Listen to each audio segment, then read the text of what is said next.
கர்த்தர் உன்னை திரும்ப தேடுகிறார் என்ற தலைப்பில் நாம் அதிகமாக தியானித்து வருவோம். கர்த்தருடைய வார்த்தையை தியானிப்போம்.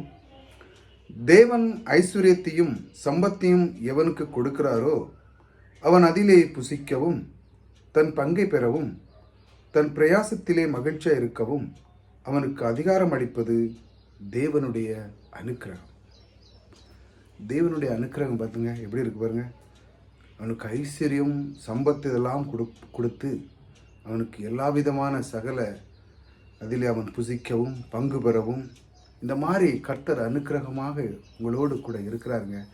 நீங்கள் சம்பாதித்ததெல்லாம் சந்தோஷமாக அனுபவிக்கிறதுக்கு கர்த்தர் உங்களுக்கு அனுக்கிரகம் கொடுக்க வேண்டும். அப்பொழுதுதான் நீங்கள் எல்லா விதத்திலையுமே மகிழ்ச்சியாக இருக்கவும் மகிழ்ச்சியாக இருப்பீர்கள். எப்பொழுது அவருடைய அனுக்கிரகம் கிடைக்கும் பொழுதுதான்.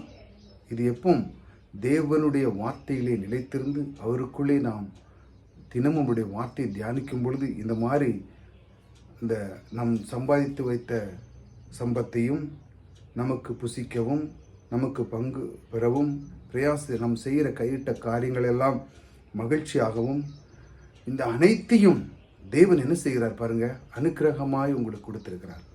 இந்த அனுக்கிரகமான தேவன் உங்களோடு கூட இருக்கும்போது நீங்கள் எதை பற்றியும் கவலைப்படாதங்க. உங்களுடைய வாழ்க்கையில் நீங்கள் செய்கிற எல்லா பிரயாசத்திலும் அவர் உங்களோடு கூட இருக்கிறார். நீங்கள் செய்த சம்பாதித்து வைத்த எல்லாமே அனுபவிக்கிறதுக்கு தேவன் உங்களோடு கூட இருந்து உங்களை அனுக்கிரகம் செய்வார். இந்த மாதிரி வார்த்தைகளை பற்றி கொள்ளுங்கள்.